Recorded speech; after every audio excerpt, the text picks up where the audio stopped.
I'd like to call the North Providence Town Council meeting to order. Please stand to salute the flag and remain standing for a moment of silence. I pledge allegiance to the flag of the United States of America and to the republic for which it stands, one nation, under God, indivisible, with liberty and justice for all.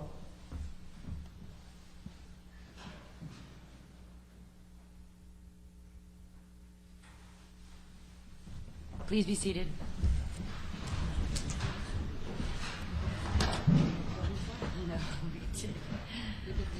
Item number 1 on the agenda is the acceptance of the minutes from meetings February 4th, 2014 to be accepted and approved by the Town Council. So moved. Second. A motion has been made and seconded. All of those in favor? Aye. All of those opposed? The ayes have it. Bless you. Item number 2 on the agenda, the petition of Tiffany Street. The Town Council to consider the approval of a petition to abandon a portion of Tiffany Street submitted by Jacqueline DeCenzo, executrix of the estate of Frank DeCenzo. The petition was advertised on December 13th, 20th, 27th, 2013, for a hearing on January 7th, 2014, then continued to February 4th, 2014, and continued once again to this date. Just make a note, there should be 14 on there. Is there anyone here representing the abandonment request? Yes, hi. Good evening. Again. Would you just pull the microphone close so we can get you on tape there? Thank you. Thank you. Thank you for distributing the appraisals to the council. I understand everyone has a copy for tonight. When we met last time, I wrote down what we were preparing to do, what we were to prepare to do this time. There was going to be some correspondence to the tax assessor. The town may hire an appraisal company, and the DeCendos should offer an appraisal. That was a 7-0 vote that carried. And I understand there's still some question about what the DeCendos want to do with the property. And what I can tell you in that regard is that the DeCenzos want to do something in the way of retail. It would probably be 2 to 3 retail units, something of that nature. But I think what you really want to know before you vote on whether to sell it to the DeCenzos is what is a fair price. And to that end, I'd really just like to let Mr. Coyle come up, make a very brief presentation, and then entertain questions from the council so that you feel comfortable about what his appraisal is and what the proposal might be to dispose of the property should you see it fit to abandon. So, Mr. Coyle, could you please introduce yourself? Would you do me a favor, just state your name for the record? Oh, yes, I'm sorry. My name is Nicholas Gorham. I'm an attorney from Gorham in Scituate, Rhode Island, and I represent the estate of Frank DeCenzo. And this is William Coyle, Jr. Thank you. I'm actually William Coyle III. Oh, excuse me. Good evening. I should change the name of the company. But after all these years, there's obviously not much point to it. But in the event, at the request of Attorney Gorham, I did an appraisal of the subject property, and I was provided with several plans that are included within your packet that show the total number of square feet contained within the property and where it's located. It also plotted out the wetlands that are associated with the property and the distances from the wetlands that currently are involved. The subject property is in a commercial zone. There have been 0 sales of any commercial land within the town of North Providence in 5 years. So trying to identify actual land sales became somewhat difficult. The next issue that I had to look at was the lot itself, because it is a 9,000 square feet because of its depth going back towards the river. It is only 50 feet wide. It is a street, as we know. Because it's placed in the wetland, the engineers informed me that it would take a minimum of 2 foot of fill in order to bring the site up to a height that would be even considered available for building within the area if it was a separate and distinct lot. And because it's located within the wetlands in the riverbank wetland zone, virtually none of the property is technically at that point buildable by itself. So between DEM, Narragansett Bay Commission for runoff characteristics, all of those kinds of things, the lot became very difficult to try to manage as a whole. I then, because of the fact that it had no actual commercial land sales that we could use in direct comparison with the subject, I found all available sales, which basically were house lot sales. I then compared those house lot sales to the information from the assessor's office to see the surrounding land, which was in a similar zone, and what price was available for land for the surrounding land in the commercial zone versus the sales I had. And they were very competitive as far as the overall buildability factor. As I've mentioned, the subject property was not buildable by itself. It was going to take at least 2 feet in order to even bring it up to a standard, let alone whether or not you'd want to build residential in that location. So we tried to make some adjustments for those comparisons. I then worked with the assessor's information, trying to identify data within the area to see what happened and what price per foot they were using for the land immediately in the area. As you may or may not be aware, when the assessors do their valuation, they set the land values based on a base lot. So if a standard lot within the area is 10,000 square feet, then it's 10,000 square foot for the base lot, and for every square foot above or below 10,000, there is a lesser amount. So the contributory value is what I was attempting to identify. Based on those 2 methods within the report itself, I found that the value of the subject lot, if we were looking at it from a land value comparison, was between $20,000 and $25,000. If I looked at it as accumulated land, so how much extra would this be added on to the base lot that it was going to be adjacent to or annexed to, it seemed to be about $16,000. So because one method was saying about 16, the other one was 20 to 25, I basically said 20 is as good a shot as any. Nothing would be higher unless you'd say, forget what the assessor's method is and just go to the whole 25. But someplace between 25 and 16 seemed very reasonable based on all the information available and contained within your report. Thank you. So there were no commercial lots sold anywhere? Let's say, what do you do, Anywhere. like a 5-mile radius? 5 years Oh, in the 5 town of years. North Providence. There were no commercial Land sales. land sales.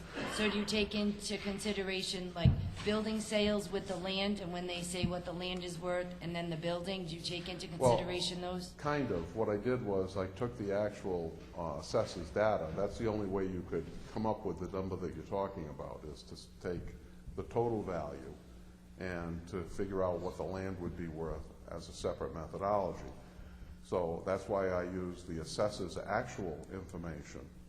And because the assessors break down the land and buildings as separate components, I compared those numbers to the actual land sales that were not commercial to see what type of rate per square foot or price per unit they were charging for it. So that's why there's 2 separate methods in there.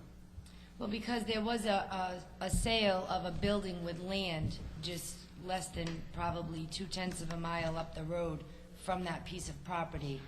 I'm not sure how. But not separating. Well, that's why I just asked you, if you looked at the building on a piece of land and then the land differently from the most recent sale on Douglas Avenue, which was probably a year and a half ago, if you use that as a comparison with the land and the building on it, if you use that. If it was as close as you said, it's probably in my report. Yeah, I didn't see it in your report, that's Which why one I was it? asked. I don't know the exact address. It had a dry cleaner in it and a jewelry store. Oh, but it wasn't torn down. It's Say still- that once again? It wasn't torn down. No, No, no. no, see, that's what I mean, there's no way to segregate the land and the building themselves Right, at the time of sale. That's why I use the assessor's information where she has already divided them out as separate data. so you don't look at commercial buildings sold in the area with that close of proximity and see what the land value was and what the building value was, if that's the most recent sale that you can find? You don't use that? When a property sells, they don't, there's no way to report. They sell it as a whole. They don't sell it a price for the land and the building. There's no way to separate those. Well, Right. there is a way. If you had land sales, you could separate out the land, but with the lack of land sales, there's no way to break it out. Right. So the answer is no, you don't use that. I don't think I use the sale you're talking about, no. Okay. I- Because I could- did read in there where you had nothing to compare it to, and that was the only thing that I could think of to compare it to, which it's very close proximity, and that's why I was asking. I mean, I did read the report a couple of times, and trying to understand, you know, everything you were speaking about. For the most part, I did. And I'm happy to fill in any information that's unclear. I think my only concern was that, you know, the petitioner has come to us and asked us for something. We didn't ask them to buy it. And Mr. Gorham came before us last month and, you know, said to the council, hey, let's negotiate a rate. Well, we get something from our assessor telling us what the value is. We look at the value, has value to us, and we're not in a position to, I don't think, to negotiate a rate. You know, we know what it's worth, and it becomes more valuable or invaluable once they combine it with another piece of property.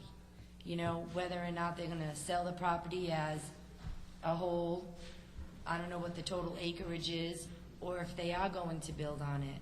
So to preserve the revenue for the town for a piece of property that we don't really know what's going there, in my personal opinion, I don't see why it shouldn't be valued or sold at what the assessed value is on the property. But there is no So- assessment on it. It's a street. In fact, the engineer, when I was working with the engineer on this, both of us agreed that what might be better is to just build the street and use it as a driveway, like any other street. It would probably be cheaper than buying it, because it's a street to nowhere, and if I paved it, then at that point it's just a town street. You'd have to maintain it, and I could just still use it as my driveway. That was one of the things that the engineer and I were talking about. Madam President, Yes, Councilman? you assess, your assessment of this property is 20 to 25,000? As for, on the land value side, Yeah. the contributory value from the assessor's standpoint, if you look at the assessor's method. if No, you I take- want what you think it's worth, I said 20, 20. 16 on the assessor's side. What I'm saying is, if we accept, let's say not 20, 23, let's go 25, whatever you want to go, at least we'll be collecting some taxes on that property at the assessor's evaluation of it. In other words, she evaluates that property at 50,000, at least we'll get taxes. If we don't accept what they want to pay, we get nothing, and it's going to cost us money because we're going to have to maintain another street that goes nowhere. Well, we don't maintain it now, it's a paper street, it's only on a map. No, but if he needs that, if they need that street to get to their property, then we're going to have to put it in. I don't So know, the that's other way, at probably least we more- would get, at least, It's a town road that was built previously. It had tar on it previously. It was a town street. What I was saying is the engineer and I were discussing the fact that if somebody brought it back up to standard, as with any other paper street, if you bring it up to standard, then that's a town road anyway. And my you thing use is, it as a driveway or a street where you come in and out. my thing is, if we collect the money from them, whatever it is, at least it'll be on the records for 50,000. We'll collect taxes on 50,000 rather than collect taxes on nothing. So, Right. It wouldn't, I don't think if you added this lot to the property, I would be surprised if the assessor's value would go up to 50,000. well, I think it will. I think, the only reason I'm saying that is because we saw something with that on it. That's what we received. I don't know if you saw That's what we that saw. Yeah, but original if you were- document. I haven't seen any of her data, but what I know is that if you take a base lot and you add it, it only goes on incrementally at a considerably lower rate per square foot than the base lot. So excess land goes in at a lower rate per square foot. So if the base lot is going in, say, at $5, $6, then the extra stuff, based on the mathematics that I did in the back of the report, the data, shows that the contributory value was about $1.60 a square foot. So that's why I'm saying that this would only be adding about $16,000 if you combine these two properties and use the main lot plus the excess land over 10,000 square feet. This piece would only be adding about $16,000. That's just raw land, though. That, If they develop it, that's a different issue. which is what the intention is, then you're really talking about enhanced value and revenue to the town. And as long as it stays a street, that will never happen. That's the real point, is that we can go on and on about the value of this property, but the real value is in the tax revenue if you allow them to develop it for the purpose that we've told you about, which is retail. You're gonna return it to the tax rolls. It doesn't serve any public purpose now. It's a street that just happened to be on the wrong side on the other side of the river, the short side of the river. If you return it to the tax rolls, that's where you're gonna realize the revenue. I think we can go on and on about the price, but, you know, we're gonna have to go through the appraisal process again when the property returns to the tax rolls. And if the DeCenzos think that you've taxed, the tax assessor has taxed it too high, there's a process for that. But it's gonna be more than what you're getting now. What is the size of the lot that the DeCenzo, is there a DeCenzo here? Oh, yes. Do you think we could meet her? Sure, I know you're of acting on course. behalf of her, but I feel like we're always talking and I don't know, That's an would excellent be point, nice. Madam Chair. Let me invite Mrs. DeCenzo up to the podium. You can speak with her directly. I think that would be entirely appropriate. Good evening. Hi. Nice I'm to meet you. Jacqueline DeCenzo. Nice to meet you all. Nice to meet you. Okay, Yes. one of the I don't know who could answer it. The piece of property that abuts it is, how big is that in comparison to the the 9,000 square feet that you're petitioning us for? Do you know? I believe it might be 3 times the size of the street. The Okay, street's probably 1/3 of that piece of property we own. okay. Now, if I'm not mistaken, that piece of property, let's say 30, 60, 90, your property that you have right now is assessed at $120,000, just your property. So if you have the dimensions in there of it, I'm assuming that piece of property has some of the same restrictions that the town street might have, this paper street. Maybe they're saying, you know, I read about soil, it needs a certain amount of frontage. Would that be the same with that piece of property that you have now? I To your wouldn't- knowledge? I really wouldn't know that. I don't know. I mean, ask me questions, I have no idea. You know, I just want to know if you want to sell it. If not, you know, that's. Well, I'm trying to right make now- a comparison that if that particular lot is approximately, and Mr. Gorham might be able to see it, 3 times the size of the lot you're petitioning us for, and it's valued at $120,000, that's what it's assessed at. So, it, you know, we're saying that the value on this lot I see. is $50,000. Well, if you do a comparison, maybe we're around $40,000, because would you sell your lot that's, if we asked you, would your lot only be Well- worth a third of that to In all you? respect, it's a road that's just sitting there. Right, I don't need the road. I got a lot, I got a big lot. right. You can keep the road, but you know, we'll somehow do what we want to do without the road. I'm just offering to buy it if you want to sell it. It's just sitting there. I mean, no one's paying taxes on it. Right, and not that's doing what I'm anything. saying. I'm just making a comparison with what's there and how it's going to add value to the land. And, I mean, it becomes a negotiating factor, like, I don't think this board has ever done negotiations. I believe that- So I'm looking at all the factors about how to I negotiate fairly. I So I looked at your lot However, and then what we I don't have. think there's anyone who's gonna want to buy it. Who else would come up and want to buy this lot? If I may say, My Please son- state your name for the my name's record. Frankie DeCenzo, son of Jack Say it Warren. again, please. Frankie DeCenzo, Hi. how are you? There are only 2 entities or people that can buy that lot because it is, if it's abandoned, because it's a paper street, would be the person to the either side of it. And that takes a lot of the, you don't really have that same market that you would have for the piece that we have. Anyone could come and buy it, but that paper road itself doesn't have the same amount of people that could do that. And I think that affects the value significantly.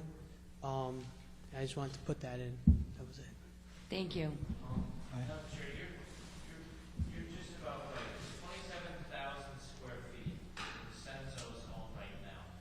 The portion that's proposed to be abandoned, according to the survey that we submitted to the town, which we have, is 9,000 square feet, which is almost exactly a third of the size of the Senzo lot. So if you think of it as 4 quarters, the DeCenzo's currently own 3 quarters, and they're trying to add a 4th quarter to a piece that they think would be good for development. That's how I think of it. And I just think if you let them do it, you're gonna get a lot more money out of tax revenue than we're sitting here. We could, you know what, we could save. One side could do 3,000 better than they thought they were gonna do, but that's not gonna matter once you start collecting tax revenue. It's just not gonna matter. That's, Madam President, that's my point. If we sell them the land, we get that money, whatever it is, 20, 25,000, whatever we decide. At least it goes back on the tax rolls, and now the taxpayer's collecting tax money. We're getting money. If we say to them, no, we're not selling it to you for the 20, 25,000 that they bid, we're gonna get nothing. And I'm not disagreeing with that, I just think that $20,000 is a very low price for a piece of land that is assessed at the $50,400. It will add value, it will make the property a larger piece of property. I looked at it in comparison to what sold up the street, what they built on there, you know, the rents that they bring in their building, and I just think that telling, you know, asking us for $20,000 to accept the offer is a bit low, and I'll say it once again, we've never negotiated here in the public, so I'm just trying to pull out all the things I have to say. I don't think, I'm not going to accept $20,000 for that. I personally think it's too low, and I don't know if the council wants to negotiate something different or whatever the pleasure is, but I'm not accepting $20,000. I just have one question for the gentleman, the appraiser, again, please. Yes, sir. Bill? You said in your evaluation that you did your comps with commercial property? No.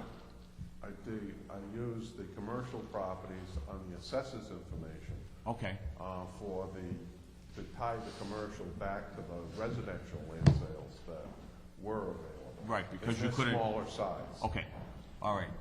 My question to you is, that's commercial property. If that was residential property, is a residential lot with 9,000 square feet worth $20,000 in the town of North Providence if I was to put a house on that? And I have addressed that in the report. What happens is the typical lot right this minute for those types of sales, something in about 9,000 square feet. An average was about $48,000. That's residential. Residential. However, this lot, in order to make it comparable to those other residential properties, would, first, you'd have to assume that it wasn't 100% in wetlands. Of that 9,000 square foot, how much, what percent is in that wetlands? 100%. The Riverbank wetland law says that, depending on the width of the stream, you go out either 100 feet or 200 feet from the center of the stream. This river is wide enough that you go out 200 feet, so it subsumes the entire property. What that means is that the DEM has jurisdiction to regulate the entire piece of property as a wetland. As a wetland. That doesn't mean that they will. It means that the DEM has that power, and that's something to reckon with as a property owner. So, And then the next am I problem- correct in saying, if the DeCenzo family purchases this, them being in the business that they're in, they could fill it? Well, in order to get Right. out of They the, could. there are two different, But Let's have one person speak at Yeah. a time, please. Okay. there are two different controls. First was the wetland issue. The second is the floodplain issue. The property is also 2 feet below flood grade. So in order to do any construction on this residentially or anything else, that's where I mentioned, you'd have to put 2 foot of fill on the entire parcel in order just to get it out, the slab, out of the flood zone. So now we're looking at a residential lot, 48,000, that I would have to put 2 feet on to get it to be worth $48,000. So I've got to bring 2 With foot his of access fill. to his material, that would be like one day's worth of work, no? Well, I'm not saying that somebody who could do it, it's the same way as if I were No? a builder, I could build my own house cheaper. I'm just, I deal Yeah. with market conditions. I mean, I don't have that kind of dirt in my backyard or someplace I can do it, nor most people don't. So you'd have to buy it and put it on there, typically. The fact that these people may or may not be able to get it at a cheaper rate than you and I can and that's, is a different issue. But, and I don't know that to be true. I don't know anything. I've met them tonight for the first Yeah. time.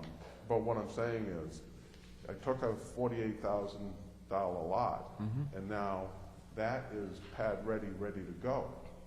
This lot isn't. You still have to contend with all the restrictive issues, plus the fill, in order to get it up there. That's why I got between 20 and 25,000 for the lot. Then I use the assessor's method to say, okay, fine, a 10,000 square foot lot, or in this case, a 27,000 square foot lot, add an extra 9,000 feet to it. How much extra would they be charging over and above the 100,000 assessment currently? But even inversely, if you were to look at the current lot is 100, that's 33. It's 120. 120, okay, divided by 3. Yeah, what's 40. 20,000? 40. So, I mean, at that point, then it would be 40, but it's like 90 of it is the base lot, 10,000 square feet. If you look at the other transactions in the neighborhood, what the assessor has, an 8,000, 9,000 square foot lot.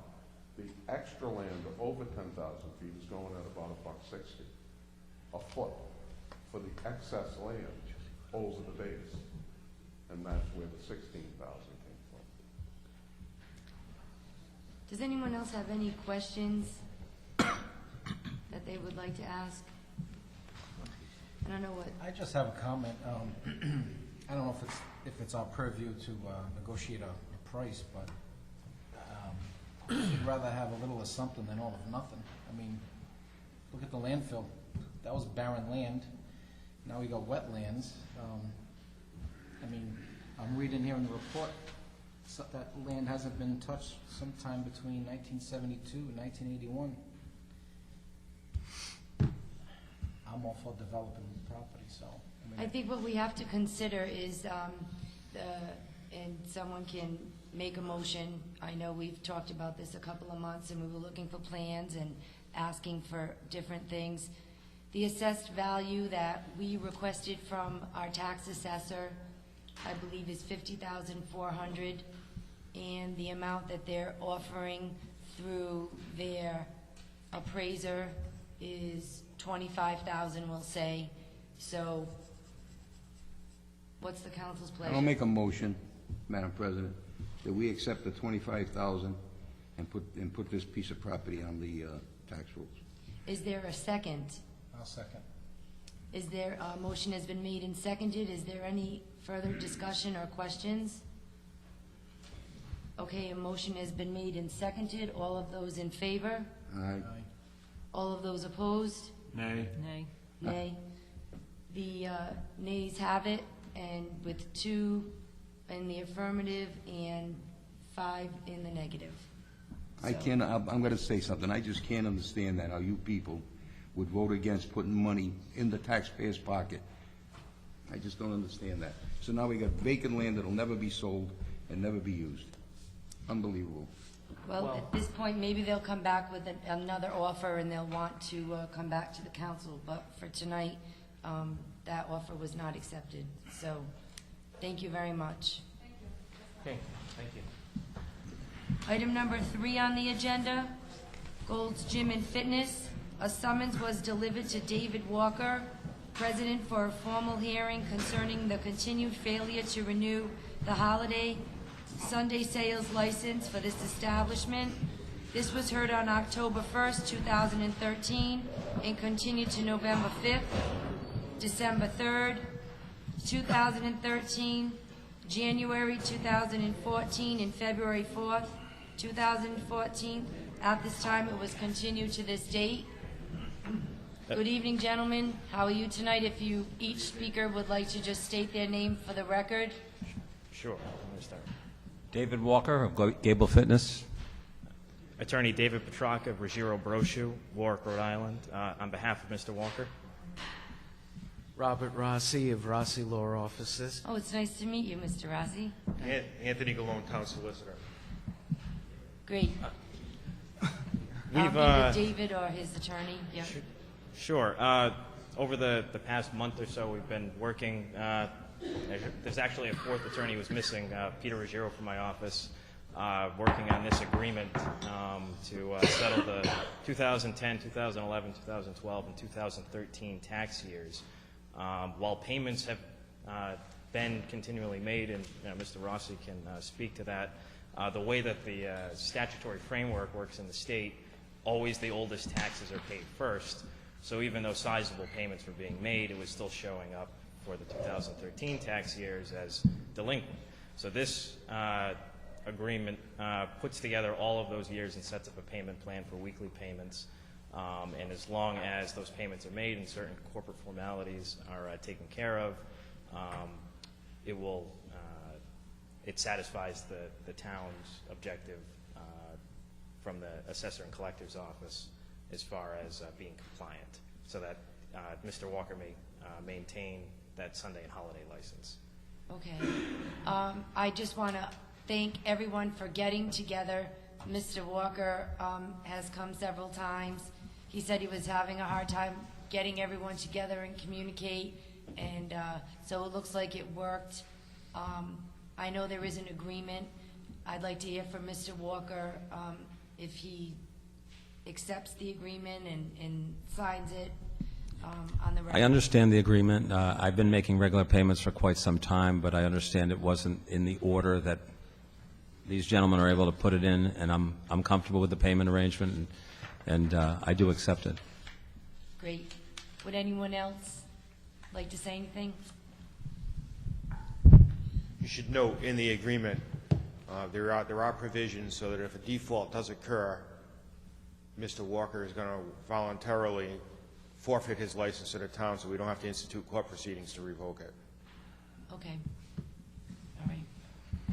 Does anyone, go ahead, And Mr. I'll Rossi. also state that right now, Mr. Walker is current on his payments. We've actually received the payment today.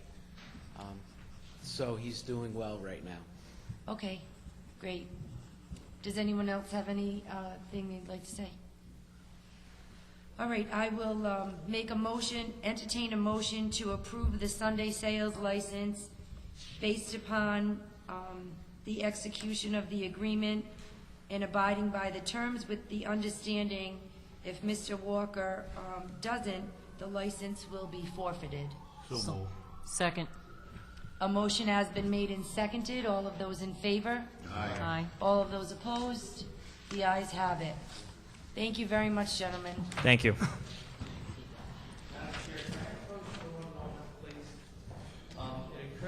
Would you please just state your name Yeah, once again? Nicholas for the Gorham record? for agenda item number 2, the abandonment petition. It occurred to me as we walked out that if we want to have any hope of coming to an agreement, we ought to put it on the agenda for next month, because if we don't, we have to start the whole petition over again with the advertising and so forth. So without saying for sure that we're going to come in with a price that's satisfactory to you, I think it nonetheless makes sense to keep that opportunity open by putting it on the agenda for next month. I hope there's no objection to that. Okay. We're not binding ourselves to anything other than to come together again and give it another try.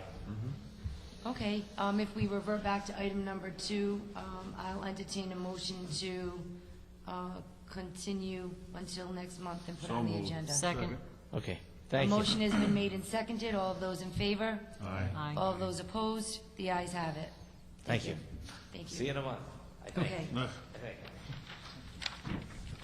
Item number 4, we have a victualling license. The town council to consider the approval of a victualling license from Joan Lesperance, DBA Town Hall Cafe, 2009 Smith Street. Is Joan here? Good evening, how are you tonight? Good, thanks. How are you? Thank you. Tell us a little bit about your cafe.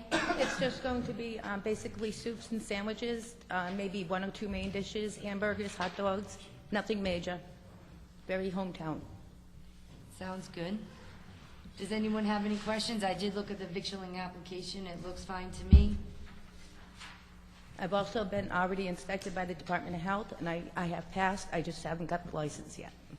Well, what we do is, if the council grants it, which I'm sure they will, you bring the information to the clerk's office. So I'll entertain a motion to grant the victualling license, subject to all the necessary requirements.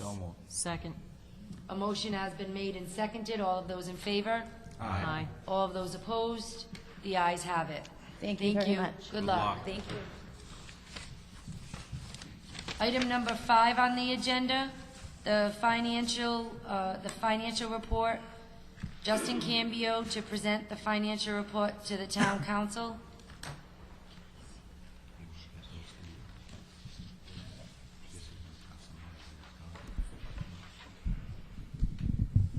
Yeah, that's great. Could you pick, yeah, that's good. Good evening, honorable council members. My name is Justin Cambio from the Finance Department. Thank you, Madam President, for allowing me to give you a brief summary of where we stand as far as progress we've made in the financial area. The cumulative update as requested by Councilman Lynch, if you could turn to page 3 of what you found in your handout for the month of March, probably a little over 3/4 of the page down. It's March 2014, and that's cumulative number, item number 11. We'll begin there. Say that again? Cumulative item number 11, which is approximately 3/4 of the way down on page 3 of the PDF document. there's a little heading, March 2014, and the topic for number 11 is police pension results. Great. As I like to do on a quarterly basis, or anytime I get an update from the investment advisors, I bring that update to yourselves. In the time that's passed since I've last been here to provide you with this update, we did review the fiscal year quarter two or calendar year-end results for 2013. Fiscal year 2014 Q2 results were pretty much on pace with the Q1 results. The percentage return on a quarterly basis was about 4%, annualized at about 15%, and the current market value of our assets at the time was 36.7 million. So the funded percentage of the police pension plan as it stands is approximately 95%, only to increase when we have our next valuation, which is mandated by state statute. So I'm happy to say that we haven't had a downturn in the market that's taken away the great impact of that federal forfeiture that we were caught a nice windfall from. So we're moving in the right direction there, and nothing outside of our control is prohibiting us from that. Also, the next item is the Moody's upgrade. Both of the premier bond rating agencies share in common the fact that they've placed North Providence's outstanding debt in the A bond rating category, and the most recent one, or the second one, was Moody's that joined the S&P, which had originally put us there.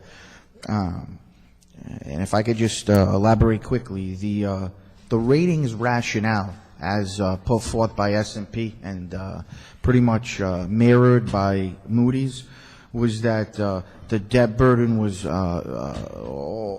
substantial but manageable. It didn't represent more than 3% of the town's budget. At the same time, the town, not only did they have a manageable debt, but was able to produce, a balanced budget, if you would. The major strengths that the town, according to Wall Street, the major strengths that the town has achieved are the elimination of borrowing on TANs, the increasing rainy day or undesignated fund balance, which the auditor had touched on in the other evening, the fact that the school fair funding formula from the state legislature is putting us in a position where we are, at best case scenario, increasing the amount of state aid we receive to run our operation here, and that's been recognized by them. And also that, the cost controls in town are established, and the town doesn't really have many departments where they may have blown the budget for any reasons that were in their control. So those are all positive things that we can hope to work as a team and continue to build on and not lose track of. In addition, we can continue to get ourselves a better rate on the market, which translates into dollar savings by continuing to scrutinize our budget during the budget process and to tighten our belts and to all look to have a structurally balanced budget, which luckily regardless of anything, we've been in a position where we have done that. And I'm glad to see that North Providence is very fiscally responsible in the minds of the market. At the same time, the fund balance has been improving, and if we continue in that direction and we couple that with attacking the OPEB liability while at the same time not losing the strides that we've been lucky enough to make with the pension plan, if we continue in those directions, we should continue to see the increased benefit of a higher bond rating and thus a lower borrowing costs. So those are some of the reasons that the review panel at Moody's decided to upgrade us. Moving right along on number 13, we've handed in all our reports to the feds in the state, along with to our employees, vendors, and retirees. To this, to this point, as far as 1099s and W-2s to those individuals and the cumulative reporting to the state, we have not, encountered any issues to date. Although, in the past, some things have come up, but we've been able to address them all without any repercussions. Also, I personally was in touch with Sam's Warehouse Shopping Club, and they took some census information, which was public information anyway, and went ahead and offered town employees a free annual membership, and they could also invite another member of their household, husband and wife, father and mother and child, whatever, if they were over 18. So, that was a nice free perk with no obligation to our employees. I was glad to be able to bring that in. I think they may have been in touch with many major municipalities in the state, although I don't know specifically, but I, just from speaking to other individuals, know that some other towns and cities were able to get that benefit. And I think it was largely due to the fact that the Warwick Warehouse Club had closed, and when they opened it again, they just wanted to get some shoppers in there. Well, it was very nice on their behalf as far as being a community partner from a corporate level. Also, Camp Meehan, we have a couple of offices that we're going to hire, resource officers that would be, kind of like a community policing in the summertime at Camp Meehan. And then in the off-season would be, resource officers for the children of our town. By coupling that with the fact that, we need to provide the major IT infrastructure, fiber optics and so forth to Camp Meehan so that these officers could optimize and maximize what they could offer as far as security and being able to use that as a hub, so-called, for the summer programs. We were able to use some grant money to the tune of nearly $300,000 to bring all that in and to pay for their salaries during peak and off-season. So that's no cost to the taxpayer. And finally, point 16 is that I've done a preliminary analysis of the governor's proposed budget. As we all know, the legislature does have the opportunity and many times takes that to change the budget to what they believe is the highest areas of needs, whether it's a municipality or not. So in the worst case, the way I see it, the town, could possibly lose $250,000 as compared to what we're receiving in the current year. But in the best case, the fair funding formula for the schools could bring us another $1 million. And if the pilot revenue, municipal incentive aid, and distressed community revenues, along with telephone tax, meals and beverage tax, if everything comes in at the high end of the estimate, well, we could be seeing $1.5 million extra come in. So that's a wide range of approximately $2 million.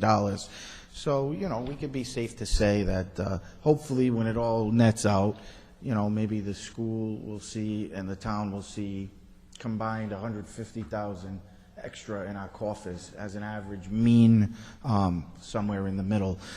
So I just wanted to present the worst case, just in case we get there, but I also wanted to let you know the upside potential and the probable outcome. And with that said, that pretty much concludes my summary, and I'll open it up for questions of any kind, please. Madam President? Yes, Councilwoman. I did want to just ask if there's anything else in terms of a contingency plan in the event that we do experience that $250,000 shortfall. I know you had mentioned the funding formula would be helpful. Are we looking to cut any expenses or any other revenues that we're looking to other than what you had mentioned? All that, all the possible scenarios have been factored into the budget, which I am vigorously in the process of preparing for the April 1 submission to the Honorable Council. What I've done is not taken the worst-case scenario, but taken the most probable scenario while being conservative. So I've attempted to factor most of those budgets in. So hopefully on some we'll win, on some we'll lose. But in the end, I think we're going to have a net pickup. And by being conservative, I think, yes, I've cushioned us in a position where we won't be scrounging for that extra $250,000, if you would. We're going to play it conservatively and build a little padding as far as our expectations year over year, and not take where we do have the opportunity to say, hey, we're going to get 50% more money there. Well, if it's not guaranteed or in writing, maybe we'll take a smaller, less significant percentage so that if some of these numbers don't hit, we'll be okay. Thank you. Any other questions? All set? Appreciate it. Thanks so much. I appreciate the opportunity. If you come up with any questions throughout the month, as always, please feel free to reach out to me. It's my pleasure to serve. Thank you. Will do. Thank you, Justin. The next item, I'm going to skip over number 6. We need to make a motion to place it on file? No? Sure, you can make it. Oh, okay. I make a motion to accept and place it on file. Second. Motion has been made and seconded. All of those in favor? Aye. Opposed? The ayes have it. I'm going to skip number 6, Councilwoman Brady, and do the residents first. Item number 7, the Council President requests a discussion and a vote at the request of Diane Kosha at 37 Elliott Avenue and other neighborhood residents concerning drainage and other neighborhood issues. Diane, are you here?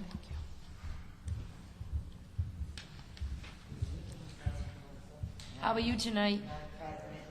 I'm pretty good. Good. If you would just do me a favor, put the microphone as close to you or take it out of the holder there so we can hear you, please. You can pull it All right, straight I'm just going to forward. pull it a little bit closer to me because my hand sometimes, because I have the CRPS, be a little shaky. So Okay. I came before you last year on my own behalf because of street issues flooding issues that I had. I walked around my neighborhood and I noticed a lot more streets in my neighborhood were getting deteriorated, just like my own, in Knapp Avenue and Mayola Avenue. So I went to my neighbors and I asked them if they would sign a petition for the town council to see that a lot of the people in my neighborhood are having a lot of the same issues like myself. Merrimack is one of the streets that I'm very concerned of in my neighborhood. It is horrible. The children walk to the high school and the library, and it's all pitted and torn up, and it probably hasn't been done since I don't know when. It's a really disgrace. My own issue, everybody knows, I have the pipe that runs through my backyard, which can't handle the flow of the water, and I get flooded. Everybody knows that. And I also get flooded from my own street, which had a drain on it, and when they did the street over about 10 years ago, they covered the drain, so I now get flooded too. But a lot of my neighbors feel like I do and feel that maybe somebody should come around our neighborhood and check our streets and our drainage issues and see what's going on. I have 6 pages of signatures for the town council from my neighborhood, which is called Woodville, if anybody likes to know. It's in District 3, if you'd like to have it. And you do have pictures, I'm assuming from last year when I did submit what happens in the neighborhood. Diane did send me pictures Excuse me, thank you. online. I don't know if everyone has received the pictures or not, but we've had this on the council agenda approximately 4 times, and we've sent letters to the mayor and to DPW to go over and assess the area. What actually happens in the area, and I've seen it, Knapp Avenue, right before your house, you could put a canoe in it or a Yeah. boat. The And water I've comes this seen- high. Yeah. And there's a It- drain there, too. Right, and I've seen the drain, and it just depends how fast the rain comes, but it is bad. I've seen it. I've seen all your pictures. The streets are another issue. I do agree that they do need to be repaved, but I'd like to try and help out with the drainage issues, which I know have been going on as long as I've been on the council, and we've tried to do what we can.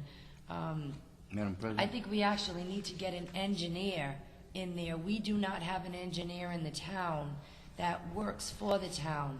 We may have a contracted engineer, but that's, what I'm thinking that we have to do. Councilman Ducey. Is that a sewer? It's an Or is it a open dry drain. well? It has the little bird on it with the little arrow, which is considered a drain, a sewer drain. That's a sewer, then that means that little arrow is, But it's not a sewer drain, it's just an open never has the drain. Bay Commission put that on there. Oh, excuse me, it's just an open drain because that pipe that goes from Knapp Avenue cuts through my backyard and ends at Mayola and Elliott. I'm a little nervous. No, I don't get That's nervous. okay. And that's another open end, and I have a cap in my yard that was cemented, that's a horrible mess, that the cement is in terrible disrepair, and the DPW told me I cannot touch that and cement over it, because if I do something to the pipe, I will be responsible for it. So, I don't know, Does the town come at all to clean that out? no. Well, they come on Knapp Avenue, but not on my property. Really? The problem is too, is the way the streets are configured over there, the pitch of the streets are Yeah, off. right. And, because I talked about this with DOT, and the water, you could see it. When you stand at your house, you could see It's, it. yeah, it goes like this, it pitches And right into my all the yard. houses on that side of the street get flooded out all the way down. So ultimately, at some point, which we've tried, those streets need to be reconfigured. Right. Well, you gotta probably put a whole new sewer system in there, so a drainage system, so. We only have one drain, and it's all the way down near Captain's Catch Fish Market, Wow. and that's it. So the water goes, you can see the water actually running down the street to find an auxiliary place to go, but it doesn't. It just keeps going right down. So there's nowhere for it to go. I've lost numerous things. The corner of my house is gone, because the water comes up my side stairs. I have a sinkhole underneath my stairs that is terrible, terrible. Have My you put base- a claim in for any of this? My insurance wouldn't pay for it because they said it was an act of God, but really it's an act of the town of North Providence. No, Sorry. but I'm saying with the town. No, I don't believe in suing people. I feel like that maybe the town council can help me and No, do no, the we've right. got a I've been there claims- 25 years. We've got a claims committee where if there's damage being done, you could put a claim into that. I realize that. Yeah. But- I mean, it's not a lawsuit or anything, it's just. Yeah, but it's more the structure. But even if I do, Yeah, but it's the street causing it. She's saying she's got a sinkhole, what do you call it, under her stairs. it's terrible. And in my backyard, where I said I have the closed cap, because that open one is on Knapp, then I have a closed, and then there's another one on Mayola and Elliott that's open. It's in such disrepair. Gee. Disrepair. And I've been asking DPW for 3 years to come by and fix it, just cement it, because they told me not to touch it. What's your address? 37 Elliott Avenue. I can forward you pictures. I've had pictures for the past 10 years that this has been going on. I had written down a few suggestions and, motion that I wanted to make to see if we can not keep this on the agenda, because I'm going to keep this on the agenda indefinitely until something gets done at this point. I've been working on this and Councilman Audiello and I, since we've been here. I'd like to entertain a motion to send a letter to our purchasing agent asking if the town has a contracted engineer or if we would have to go out to bid for an engineer. And CC the mayor on the letter. So moved. A motion has been made and seconded. All of those in favor? Aye. All of those opposed? The ayes have it. I'd like to send another correspondence and entertain a motion to send a letter to the mayor requesting the retention of a certified licensed engineer to do a study of the aforementioned neighborhood in the drainage issues and flooding, and report back to the council next month. So moved.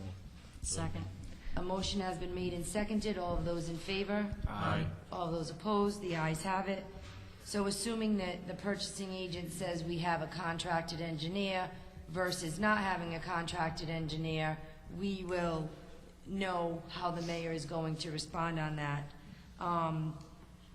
And I'd also like to, oh, that was the stops. Did you talk to me about the stop sign? The Is stop that- sign, it's been knocked down. Yeah, I want to entertain a motion to send a letter to Glenn Correnti asking him to put the stop sign back up. Someone hit it and knocked it down. And I believe that's in front of 27 Elliott Avenue. It's right at Elliott and Miola. Miola, that's The correct. intersection of Elliott and Miola, just to erect that again. So, Second. A motion has been made and seconded. All of those in favor? Aye. All of those opposed? The ayes have it. And I'll entertain a motion to continue this until next month, because I am not giving up to make sure that we get this done. so moved. Second. A motion has been made and seconded. All of those in favor? Aye. All those opposed? The ayes have it. Thank you very much. Thank You're you. welcome. We're Thank you. gonna, I'm working on it every month. Thank you, I appreciate it. It You're makes me welcome. very happy. Thank you. Good. Have a good night, Diane. I'm going to skip to number 16 and then go right to number 11. 16 is Distressed Areas of Economic Revitalization Act. Councilwoman Brady requested discussion and possible vote for a resolution in support of state legislation H7209 to designate the entire state as an enterprise zone, allowing all county, should it say countries or counties? It says countries. I think it should say counties. Counties, cities, and towns to access the benefits of the Distressed Areas Economic Revitalization Act. Ooh, good evening. Madam Chair, Honorable Madam- Council. Madam President? Yes. I did want to just share with the council that Representative Marshall, who's the prime sponsor of 7209, asked me to place this item on the agenda. You all have a copy of his legislation. I think this legislation is timely, as the U.S. Department of Labor Statistics for 2013 reports Rhode Island as having the second highest percent of unemployment in the nation. The state has already designated certain areas as enterprise zones, but this legislation would expand those zones to include all cities and towns, giving them the economic tools to expand existing businesses, to establish new businesses, and to help decrease underemployment and unemployment in our state so that Rhode Island can move forward and become a business-friendly state. As you can see, Representative Marshall is here with us this evening to share with us all aspects of his legislation, the benefits, and any possible negative outcomes that might impact the state.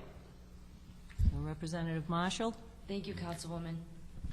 Madam President, Honorable Council, I'm here with your Honorable Rep. O'Brien, who is also co-sponsor of this legislation. I can relate to your sacrifices, as well as I want to extend my thanks for your sacrifices as sitting councilors, because I sat as council president in Bristol and also a council for the last 10 years. But I've also had the unique opportunity to have an enterprise zone in my town that also represented Warren. And I know the unique benefits that come with it. Certainly, you all know that we can't do it all by ourselves up at the state level, and what this legislation is more enabling than anything at all.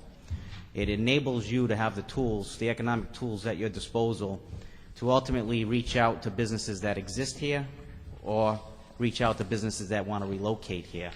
and offer the small economic benefit of job creation tax credits. So what the enterprise zone does is it allows a business, if they're creating jobs, the opportunity to take a percentage of the salary for that position and deduct it off of their net revenue at the end of the year, if they have net revenue. If they don't have net revenue, then it can be carried forward. And currently, right now, as Councilwoman Brady stated, we all recognize the situation the state of Rhode Island finds itself in. And what this does is this expands the distressed area across the state. There are no longer pockets of distressed area in Rhode Island. The entire state is distressed. So that's what this enabling legislation does.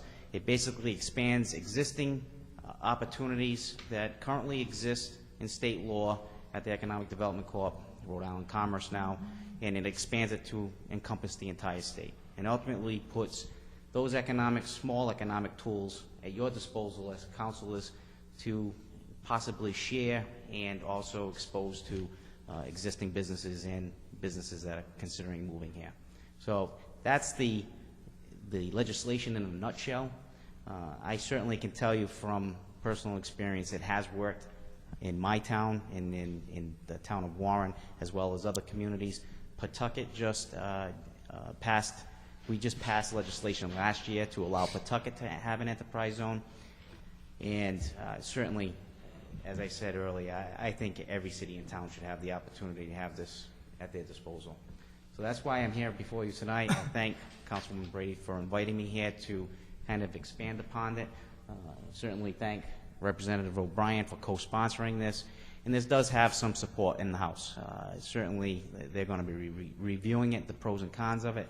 And there are certain instances where cities and towns that currently have it may not want to see it expanded because that's a unique incentive to them.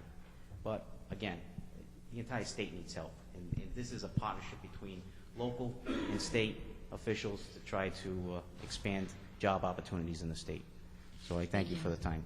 Does it hurt any of, let's say, a more of an affluent area that you wouldn't expect to see an enterprise zone in by deeming everyone an enterprise zone?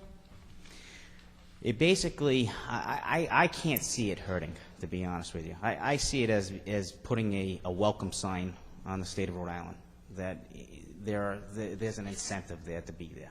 Not only for existing businesses, but for businesses that are looking to move to Rhode Island. And as far as I'm concerned, we've got so many programs out there right now that is the governor's job workforce program. There's monies out there to create jobs, but unfortunately, they're splintered. This puts it into a one-stop shop, and it's managed. It's already been established. It's something that has worked. And that's why we're looking to expand it across the state. I can't see it having any cons to it being. And again, it doesn't cost us anything other than, for every job created, you're giving a tax break, and it's nothing that we're not already doing. Mm-hmm. Madam President? Yes, Councilman. Originally, there was, 7 enterprise zones? That's right. Yeah. How many do we have now? 8. Just 8? Because we just added Pawtucket. Pawtucket's the only one. Right. Okay, Councilman Lynch. Economically, there's 8 zones. And a zone is just a portion of a community, right?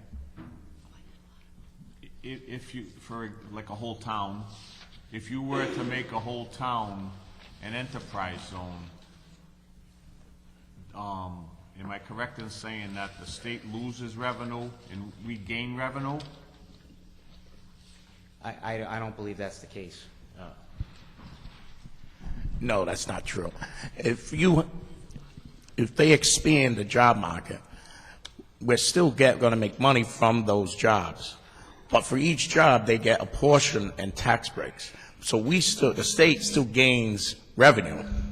Not as much revenue, but we still gain revenue. But it's also a benefit for the community, okay. The state as a whole, right. and each individual community. Okay. And currently, how many cities and towns have signed on to this? We have not yet heard it in House Finance. That's my next question. So ultimately, this is still on the docket to be heard. Certainly, not asking for you to make any decisions tonight for a resolution in support of, but wanted to bring it to your attention and make you aware of it, that it's out there, and we will be, we'll be speaking with other cities and towns to look for support of this legislation. Again, it's enabling legislation. I don't see it harming any city and town or the state in regards to revenue loss, because for every job created, it's certainly a gain for the state. Do you have a companion bill in the Senate? I have Senator Archambault that is writing the companion bill in the Senate, and there is also another bill that's coming out of Pawtucket, because currently what happened in 2007, they gutted the enterprise zones, and they removed the S corps and the LLCs from the bill, which basically made it, not very effective. So there is a companion bill to my bill in the House that is being put forth by And they'll put those back in? and they're putting them back in, Yeah, which So- is a it's a rider on my bill. Yeah, okay. Councilman Juicy? There was criteria for the original 7 enterprise zones. Are you going to eliminate that criteria? No. Follow the same Well, criteria. How's everybody going to fall into that criteria? Well, the entire state falls into that criteria right now, just based on our high unemployment rate. Currently, Yeah, but no, what I'm saying, you were saying like each city and town you want as an enterprise zone. But when you got certain areas like, I'm just guessing now, like East Greenwich or Barrington, do they fall into that? Well, the reality of it is they probably don't. But at the same time, you're not harming them by giving them those economic tools, because there are certain areas of the state that have unique opportunities for certain businesses to move in. So this is more of an economic generator and a job development tool for the entire state. And I understand where you're coming from, because you could say the same thing about Block Island and Charlestown. But this is to expand. Okay, any more questions?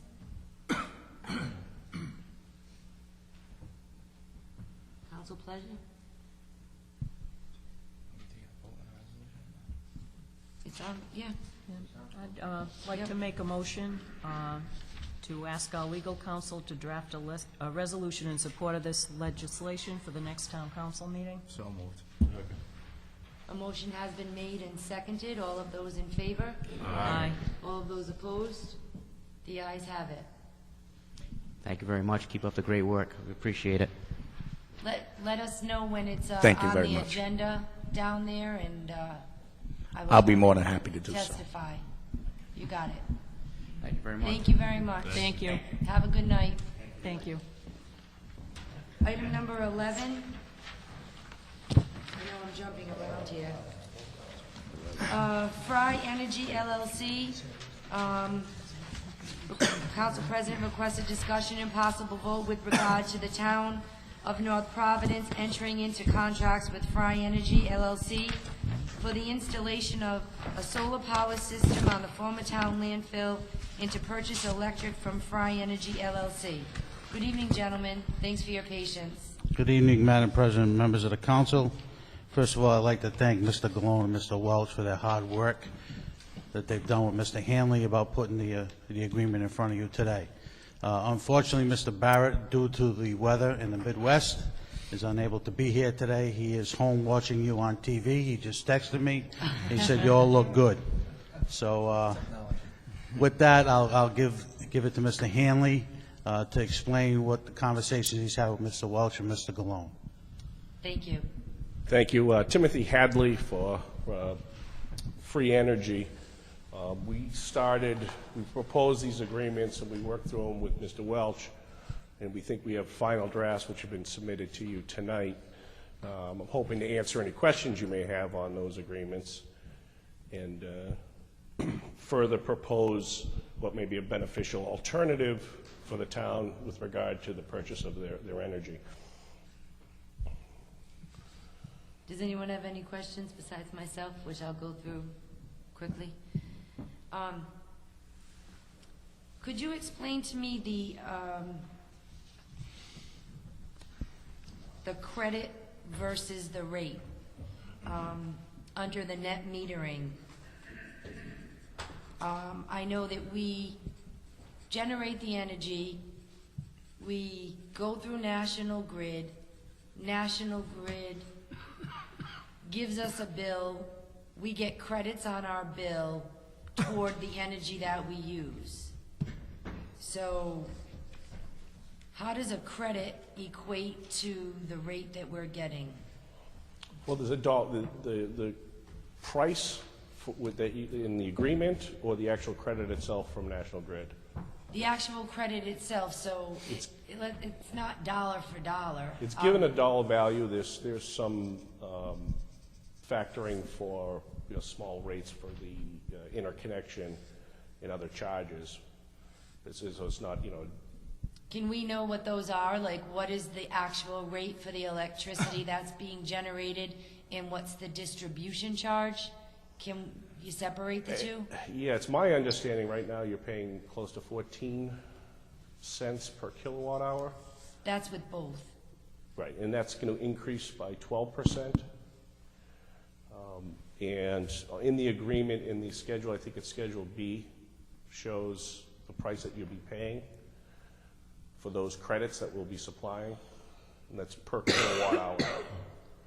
Right, I think it said, what I want to know is what the breakdown is, because we were paying 6 cents for electric, and the remainder of the 8 cents is the distribution charge. That's what derived the 14 cents. So I just wanted to know if you could give a breakdown of what electric we're generating, what's the rate on the electric, and what's the rate on the distribution charge to give us the cumulative 12 cents? Unfortunately, I do not have that information. Jim Barrett would probably better answer it unless All right. Mr. Tassoni knows. It's my understanding, Madam President, too, there is no distribution charges. It's just a flat rate of 12 cents with a 1% increase per year. What the attorney was saying was that National Grid just put through a 12% increase. So you don't fall under the auspices of all the rest of the cities and towns because you don't belong to that group. So you are going to get that 12% increase pretty quickly. I was just wondering what the breakdown was. I did also read in the contract that if we, the approximate usage that we use in the whole town is at 5 megawatts? Was that it? I think that's the maximum that the state law allows for the net metering credits is 5. Okay, so if we generate 3.2, but we actually use more than that, we have the opportunity to possibly purchase it from another town, another source, prior to you implementing the panels and building everything. Yes. Correct? Yeah, currently, Free Energy has 6 projects waiting to come online in Gloucester. By May, they should have about 1.5 million megawatt hours available. Alternatively, this project here is going to take about a year to come online at the landfill. By May, we could have at least 1.5 million available in credits. And by midsummer, late summer, we could get to the 3.2 from those facilities in Gloucester. And So, What Jim is trying to do is trying to get you away from your exposure of that 12% increase as fast as you can. right, I'm in favor of it. Does the council, I don't know if they saw that, if they understand it. Right now, what we're paying is, let's say, an average of 14 cents. It seems from what I read, you're giving us the opportunity to get electric from the other community, hold it at the 12 cents so we don't experience with the company that we're with now for that to go on the rise. So until maybe the school contract is up, we can utilize the other electric in another community for The us. schools are in a separate buying power. Right. They don't have the exposure that you have. You Okay. have the brunt of the exposure of that 12% increase ASAP. Because they're nonprofit? No, because they're in a consortium that buy, they have one person that buys Oh. They have that school committee Mm-hmm. organization. You, in fact, are not in the interlocal per se. Right. Opted out of that, so you have an exposure now of 12%. Right. And as soon as we can eliminate that, as soon as this deal can get done, the places in Gloucester we can get online, you can see the benefits of that by taking that out. Madam President, Yes, Councilman. what will be our cost as compared to what the schools are paying? Your cost will be the same as the schools, once we're done. Right now, the schools are not getting that 12% increase because. No, I understand that, but I'm saying, just using numbers. Let's say they're paying 10 cents. No, you're gonna pay 12 cents, they're gonna pay 12 cents. Okay, that's fine. So do you know what municipal buildings it can power? All of it, right? I would hope the whole town. It'll do the whole town? Madam President? Yes. We had asked for as an exhibit, the list of accounts. We just haven't done that yet, but we figured that question would be asked, and I believe they've done an analysis of the accounts. So before you finalize these agreements, we will get you the meter numbers and so forth as to where they are. Yeah, I think they just got the final, if I'm not mistaken, the final list from the mayor's office. Okay. Sorry. Oh, that's okay.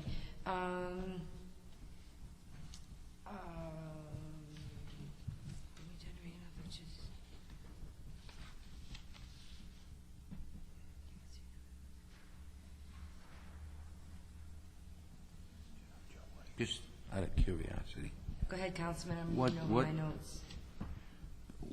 what is the advantage to this in not being in one of those consortiums like the school department is? The advantage of doing solar. Doing this, yeah. You got your increase right now, the National Grid is a 12% increase. Yeah, but do we have the possibility to join a consortium like, No, the town of North Providence opted out of that years ago. we opted out of the League of Cities and Towns, yeah. The League of Cities and Towns, they go out and they buy power. Yeah, but they were buying it for more than what we were paying. I can probably guarantee you that they're gonna be paying more than you're paying. All right, I actually checked, and I all right. believe. Yeah, I know they're paying more than us right now. Mhm. For being locked in. Yeah. That's what he's saying. Are there any concerns with legally signing a contract with an electric company? Or maybe we're not signing it with an electric company, you're There's a developer. a developer. So, because I know there's some law that I thought that I read, that you couldn't sign on with an electric contract for maybe more than 20 years, and I'm not sure. But I'll research it more, and then the next time. But I guess we're doing it with a company, we're not actually doing it with the electric part of it, Right. possibly. I wrote down the law number, but I'll research it. I just want to make sure I'd we can appreciate enter that. into that. I don't think,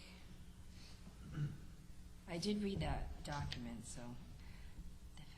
All of them? Yeah. Twice. Is that why the sauce was cooking? Yeah, right. Well, the biscuits were bacon. Are there any factors that could change the contracted rates that you've given us? If you, anything, you've given us, is it a 1% increase? So at the end of the 20 years, it goes, is it 1% or it goes up a 0.5%? 1% for 25 years. 1%. And, I believe if the net metering rules change in the state, then there could be some adjustment, but it would have to be negotiated. It wouldn't be automatic. And is there anything in the contract that would be beneficial for us to review maybe every 5 years or every 10 years, just to make sure something's really not out of whack? We'll say, we go up 1% and just say electricity takes a dive and 16% and we know we can get it for 11% and we just signed this contract, is there anything in there that is going to allow us to at least review and have a fair negotiation if something drastically changes? Well, currently, there's no mechanism in place for that. So, I don't know if I would I don't know. consider, I'm just throwing it out there. The likelihood of power going down in 25 years, I mean, it probably doesn't, you never know. But Right, right. I mean, the average cost right now, I think, is around 3.5% Yeah. every year. I mean, they just did a 12. So who knows if they're not going, I mean, the natural gas is 16. Mhm. So who knows what's going to happen next year if we have another cold winter like this. They'll probably Right. come in for another 12. I'm going to Florida. If that happens. It'll never go down, just like your taxes. Hey. All right, does anyone have any other questions? Did Mr. Barrett text you while we were talking to you and have anything he wants to add?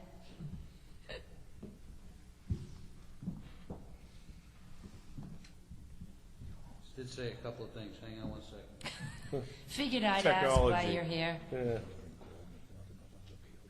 If you had an iPad, you could bring him up on the phone. Councilman Lynch's hair is, no.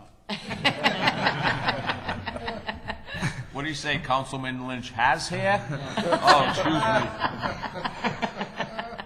He talked about offsets the electric by 100%.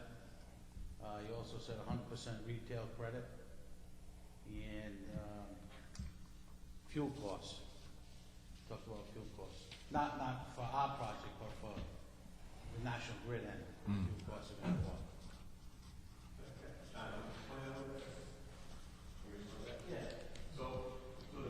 Would you just come up to the microphone and say who you are, please?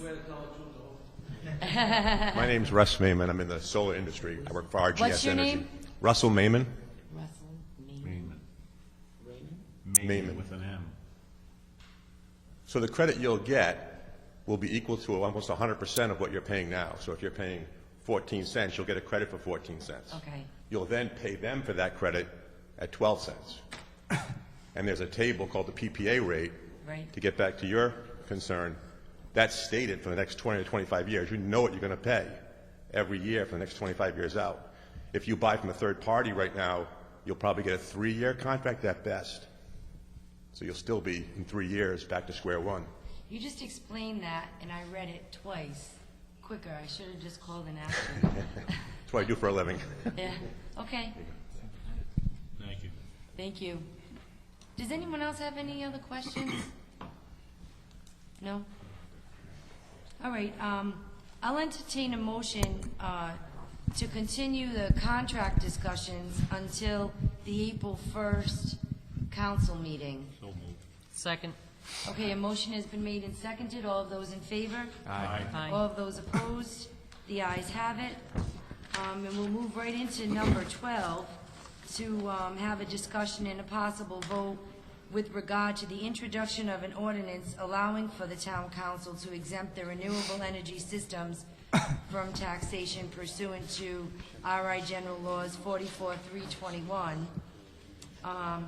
I'll entertain a motion to refer this to the ordinance committee and introduce the ordinance and have the clerk advertise for a public hearing on April 1st, 2014. So moved. Second. A motion has been made and seconded. Are there any other questions for these gentlemen? Motion made and seconded. All of those in favor? Aye. Opposed? The ayes have it. Thank you, gentlemen. Just a point of clarification. Yes. Now, that has to be read at the April 1st meeting, again, 2 meetings, your ordinance.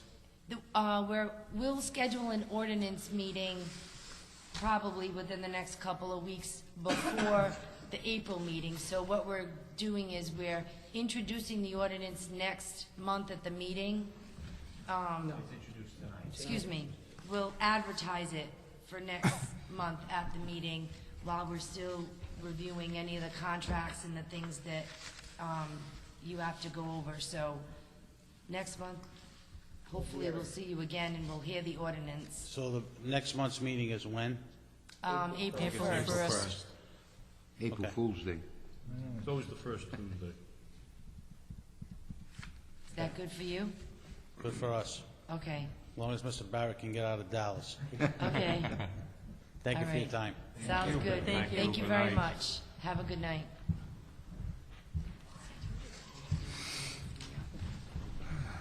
Is there anyone else I should call?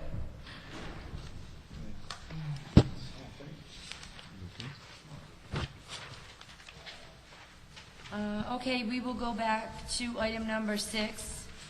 Council in discussion with regard to the ordinance committee reports from the meetings of February 11th and March 3rd, 2014, to be presented by Councilwoman Brady.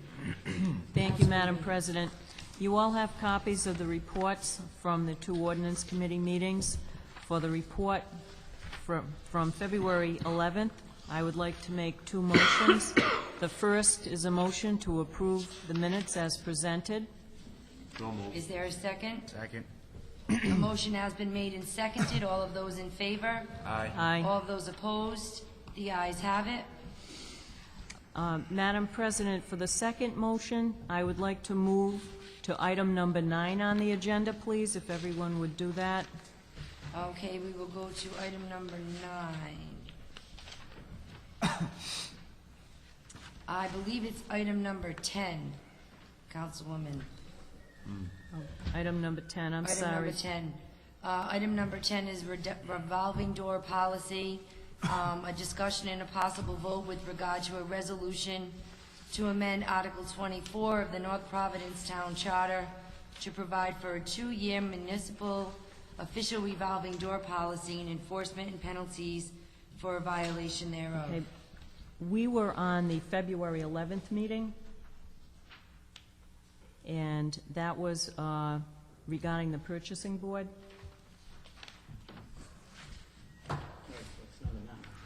Which is number 9. Oh, I thought we were doing 10, I'm sorry.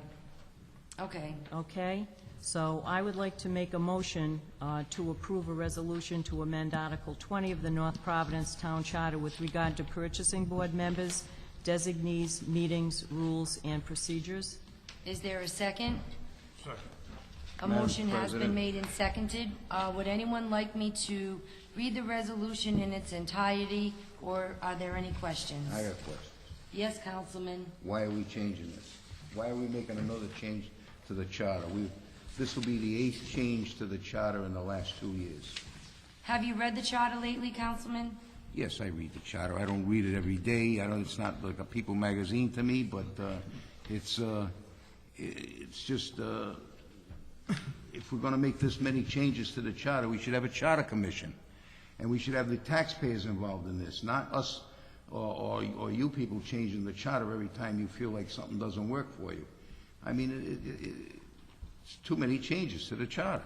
Well, I think the charter has probably been around for a lot longer than we have, and if you look at the sections in the charter, it needs a lot more updates than what we've done. Then we should go back to what I'm saying. We should have a charter commission, and we should have the taxpayers involved in it, not us changing the charter all the time just to suit our purposes.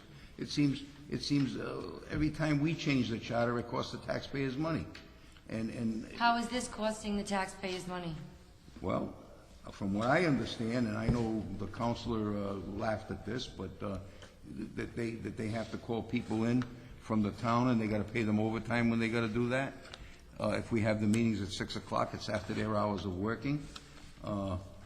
When today I think they had a purchasing meeting today, and they had it at 2:15, and everybody was there, I guess, from what I understand.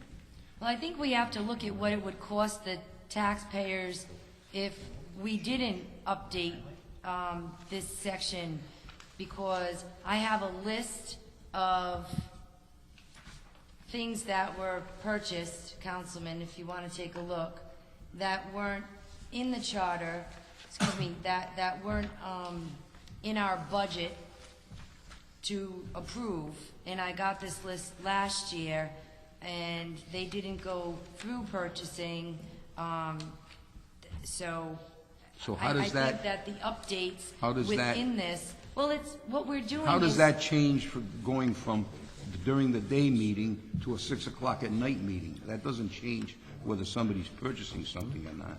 Well, Councilwoman? I just did want to comment. We vetted this out during the ordinance committee meeting, and the feeling was to improve transparency and to make the meetings more available at the convenience of the residents, and evening time is preferable, and that was the decision that was made in They had a the meeting? recommendation by the ordinance committee to make it also available for other individuals who work during the day. If they wish to make application to join that committee, then they would have that time in their schedule, as opposed to a morning time or an early afternoon time when the majority of people are working. So it was really for the convenience of the residents and potential members of the For the committee. convenience of the person that you just appointed to this committee, who can't make it during the day, can only make it at night, so we're gonna change the charter for one person. No, I don't see it as that at all. And then we had a think- guy on the committee who showed up for every meeting, and we threw him off. I think according to what the ordinance committee decided, the updates were necessary to protect the integrity of the process. I know, and I can say it as an audience member here, I've only attended one purchasing board meeting, and the resident in the audience was with me, and a bid, we'll call it, was accepted, allowed to be changed, and it ended up in court. And if I may say, on that day, and I have the minutes of the meeting with me, the members who were there voting were not the members who were authorized in the charter. Now, if you look in the charter, I recommended that the mayor have a designee. I'm not just picking and choosing things to favor us. The mayor is busy. I identified the mayor is busy. He always sends someone else to vote for him, Councilman. So I added that. I mean, I identified the needs of changing the charter as a whole, not just one thing to benefit a so-called, like you just said, a person we just appointed. Okay? The mayor should have a designee. But when the mayor sends the controller to vote on a garbage contract and not the finance director, that is wrong. Could I send my mother to vote for me if I couldn't come to a meeting? No. So those are the things that slip through the cracks. But it was when his it's- designee. Hold on. But it doesn't say it in the charter. It just says the mayor votes and the finance director votes. So what I'm asking for within the change, I've identified changing the purchasing board needs, not just for us all the time. I identified the mayor always sends someone different. I think he In other should words, have you a want him to designee. send, you want him to send who you want him to send, No, not who I he didn't say- chooses to send. He No. chose to send somebody else, and that wasn't good enough for you. Now you want... No, you're missing the point. No, I'm not. He sends someone for him every month, Right. which I think is fine, but we need to change the charter to support him sending a designee. I don't care who he sends. He sends all different people, from the chief to Mr. Bursey to, it was Ed Savito, Glenn Correnti. I don't care who he sends. But you can't send someone in place of the finance director. And there was someone in place of the finance director who's not a voting member, and they voted. So you can't do that. And I only knew it because I went to one meeting in 3 years during the day. So let's make the meetings so they're transparent, more people can attend the meetings. There was one resident there, and he's sitting in the audience because we felt the garbage contract, you know, the things that we heard weren't right. And I've never gone to another meeting and residents say, I can't go to a meeting. So I didn't just pick and choose. The mayor needs a designee, that's in the resolution. I think we should support it. And there's other things, time stamping, Manny. They don't even time stamp a bid. A bid got accepted last meeting that wasn't, it was late. and they accepted it and awarded it. I have time stamping in the resolution. Don't you think that should be supported? They're updates. I didn't just pick and choose things. No, So what I'm saying is I take homage to you we're getting thinking too many charter changes. Well, it's because Too many things charter- change, Manny. Well, you know what? Then let's get a charter commission. Let's get the citizens that you're so worried about transparency, get them involved in this charter commission, and do it with the citizens involved. Not us every meeting making charter changes. This is charter change number 8. Then later on, we're going to do charter change number 9. And then God only knows what's coming up next month. I mean, it's just ridiculous. Every meeting, we're changing the charter. I mean, let's have a charter commission. You want to do a resolution?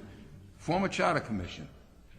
And let's get everybody involved, all the citizens involved.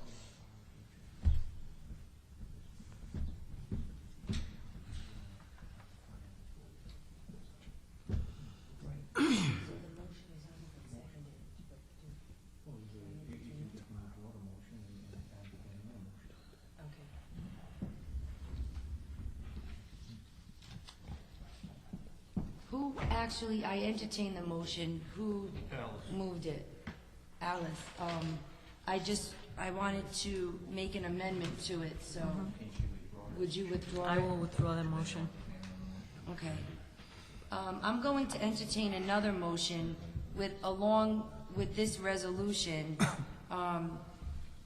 Prior to sending out for RFP, the treasurer must approve in writing to the purchasing board a written certification of the line item in the budget that supports the purchase. So I'd like to entertain that motion to add to the resolution. So moved. Second. Okay, a motion has been made and seconded. Is there any other questions or comments? All of those in favor? Aye. Nay. All of those opposed? Nay. The ayes have it with one nay. Thank you. The amended resolution, because you voted to add that to the resolution. So now you need a motion to approve Gotcha. the resolution as amended, Yep. send it to the General Assembly. Okay, I'd like to entertain a motion to approve the resolution as amended and send it to the General Assembly for their consideration for our charter update. So moved. Second. A motion has been made and seconded. All of those in favor? Aye. All of those opposed? Nay. The ayes have it with one nay. Thank you. Madam President? Yes, Councilwoman. I'd like to report out on the ordinance committee meeting from March 3rd, and I would like to make two motions. The first is to approve the minutes as presented. So moved. Is there a second? Second. A motion has been made and seconded. All of those in favor? Aye. Aye. All of those opposed? The ayes have it. In the second motion, for the second motion, Madam President, I ask to move to item number 10 on the agenda. This item just came out of committee last night. Item number 10, discussion and possible vote with regard to a resolution to amend Article 24 of the North Providence Town Charter to provide for a 2-year municipal official revolving door policy and enforcement and penalties for violation thereof. So we will entertain Can a... somebody explain this to me? Yes, Exactly why the 15 elected officials in the town of North Providence are going to be the only community in the state of Rhode Island with this penalty? I don't think it's a penalty. Well, it is. It's not a penalty. It's a just- penalty compared to the other cities and towns and the other elected officials within the state. It's a penalty. You're adding another year to the 15 elected town officials in North Providence. And I want to know why. Well, as it was explained to us, it keeps in line with an election cycle. My personal opinion, when you're out, you're out. If you're in, you're in. If I get voted out by the residents, they don't want to see me pop up as the chief of staff. But we already got a law on the books 1 year. So, We well, already- that's not a whole election cycle. Doesn't make any So- difference. Well, it's I just think it does. my opinion. Madam Chairman, it does make a difference because when you're thinking about the state, you're thinking about a large pool of individuals. It's a huge bureaucracy as opposed to a small community where everyone is relatively close to each other, and I think it's better to have the 2-year period of time to allow some space, and it's consistent with the election cycle as well. So I think it's a good idea. It's not consistent with the election cycle. We're all elected for 4 years. We're elected for 4 years, the school committee's elected for 4 years, and the mayor's elected for 4 years. It's not a 2-year cycle. It's 4 years. But the idea of adding some time, more than 1 year, I think is healthy. I think it's a good idea. We discussed it at the ordinance committee, and the ordinance committee recommended passage. So I'd like to make a motion to approve the resolution And this is to another- amend, excuse me, sir, ahead. Article 24 of the North Providence Town Charter to provide for a 2-year municipal official revolving door policy and enforcement and penalties for violation thereof. This is Is another... there a second? A motion has been made and seconded. This is another charter change. Let it be noted that we're making more charter changes. Here we go again. Let's get a charter commission. Let's get the citizens of the town of North Providence involved. You want to keep changing the charter? Next month, there'll be 2 more, 3 more, who knows? Life is about change. A motion has been made and seconded. No, All I of those in gotta, favor? listen, I got the floor, Madam President. All of those I got the opposed? floor, Madam President. Don't shut me down. And I still don't understand this. I still don't understand what this is about. We had a representative stand here and come up with this idea, but he won't put it forth in the House and let it go for the whole state. How come? How come he's got just North Providence? He represents North Providence, and maybe this is where he's looking for the If support. it's such a great idea, why doesn't he put it through the whole state? Let the whole state go for 2 years. Did you There's ask him? something behind this. And I don't know what it is, and I can't find out. It seems nobody knows anything. But you people all want this. A motion has been made and seconded. All of those in favor? Aye. All of those opposed? Nay. The ayes have it with 1 nay. Thank you. I know you printed out number 8 to me. I don't know where it is. Council resolutions, I request a discussion and a possible vote with regard to a resolution to amend Article 2, Chapter 2 of the North Providence Town Charter with regard to the process to approve of town council resolutions. This was before us back in March of 2013, and we did pass this resolution to go down to the General Assembly for their consideration. However, I do have a note that there was a discrepancy when it originally went down. It went down as 2-2-1, and our clerk has verified that ACS has updated it on this, sorry, we had ACS tonight, I confused it.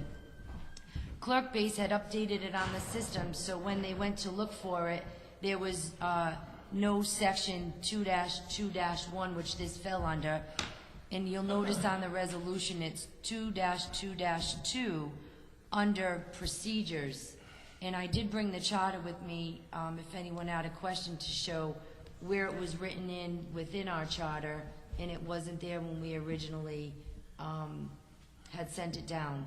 So I'll entertain a motion to approve and forward to our local delegates requesting the passage to amend the town charter. So moved. Is there a second? Second. A motion has been made and seconded. All of those in favor? Aye. All of those opposed? Nay. The ayes have it with 1 nay. Thank you. Item number 13, the comprehensive plan. Councilman Juicy requests a discussion and possible vote regarding a letter received from statewide planning concerning revocation of the comprehensive plan. Councilman Juicy? We all got, every member got 2 letters. They got a letter and a memorandum. And in the memorandum, we have until September of 2014 to adopt the plan and send it to them for official final review. If we don't do it by then, they're gonna revoke the plan that we have in place right now, which we did with a grant of $40,000 to $50,000. And once they revoke it, they will come back at us and try to, and get their grant money back, which means when we want to go back out to do it again, it's another $40,000, $50,000. We won't get another grant. So it's going to end up costing the taxpayers $80,000 to $100,000 because we refuse to pass this plan. I think it's absolutely ludicrous. We're fighting over zoning maps that have nothing to do with the plan. It's just ridiculous. Now, I received a letter here, tonight I got it, where our planning board chairman has asked them to review the plan. I got it here somewhere. And he's going to they're going to bypass us. I mean, it's ridiculous. Say that again? They're going to bypass us. He's asking statewide to do a final review of the plan, and that's going to bypass us. I mean, this is ridiculous. No, I think you've read that wrong, Councilman Juicy. I went to the planning board meeting the other night. Yeah. And what that letter means is Chairman Gorilli, he received a letter at his front door that no one had answered when other people were still working here at the time. And it fell on his lap about using interim standards. Interim standards are what the state, after 2011, they've come up with new standards to put together a comprehensive plan. So Chairman Gorilli wrote a letter to the planning, state planning, and asked if our maps that we were going to be approving, we did not have to use the new interim standard, and they exempted us from having to change the maps any further.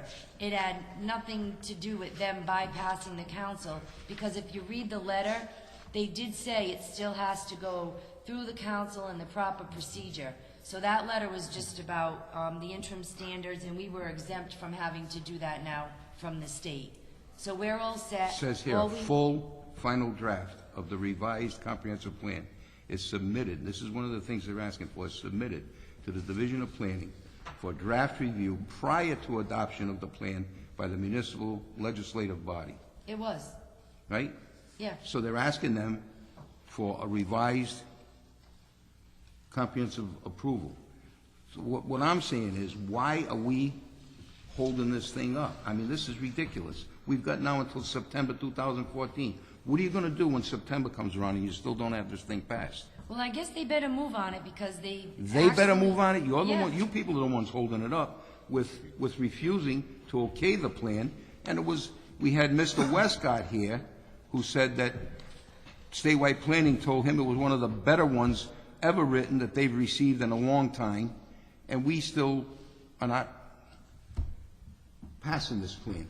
And it's a zoning problem you're looking for. It has nothing to do with the comprehensive plan. It's a zoning problem. Madam President, I got a question. Yeah. Because it has been dragging on.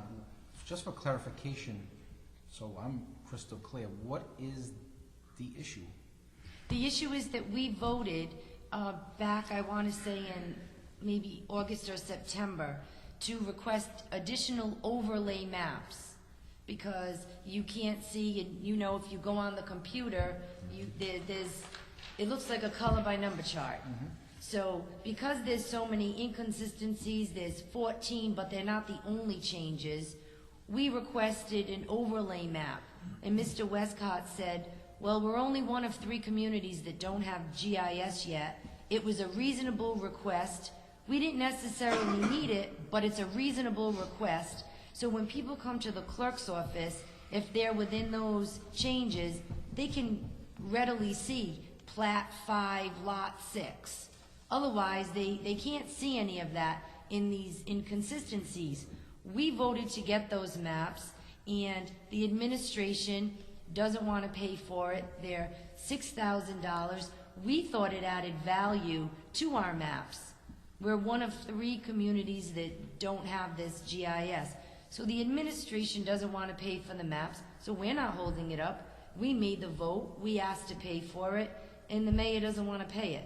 That's what's holding it up, so I'm not taking the blame, or the council isn't taking the blame for holding it up.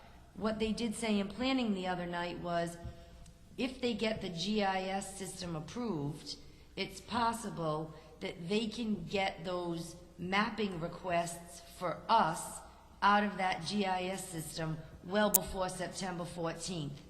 And the planning director told Mr. Gorilli that, and, you know, maybe that's what they want to wait for. But it's at no fault of ours. We made a legislative vote, and the administration didn't want to abide by it. Right, Madam So, President. that's it. First of To all, answer the your question, comprehensive Counsel. plan is a plan. That's all it is, Stephen. It's a plan. It's nothing written in stone. It's a plan. That doesn't mean because they overlap that that's what's going to happen. Before that can happen, they have to go to the zoning board to get that done. It can't be done without going to the zoning board. So all we're approving is a plan. When That's was it. the last comprehensive plan passed? 1998, and at that time, there was something like 50 to 55 inconsistencies in that plan. And what did we do then? We didn't ask for any maps then. Was that the first one, though? That was like major, there was like 40, that was part of the whole Camp Meehan lawsuit. And there was. No, the Camp Meehan lawsuit was zoning. Let me finish. The point I'm saying to make with the reference to Camp Meehan is that when we had to produce maps and so forth, there was a lot of maps. But what I'm saying to you, Manny, is I thought that was the first, 98 was like the first one. So I would think that. That was the first renewal. Yeah, and then we've amended since then, yeah. That was the first renewal. And we had 50 or 55 inconsistencies on that. And we didn't need any of these maps, because it has nothing to do with the comprehensive plan. It's strictly a zoning problem. And Camp Meehan was nothing more than a zoning problem. It had nothing to do with the comprehensive plan. I agree with you, Councilman. I was just pointing out. Yeah. all the maps. That's a zoning.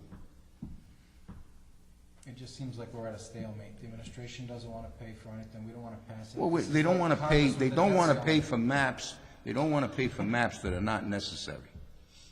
And that's all they're saying. We're not paying for something that's not necessary. We can pass this without those maps.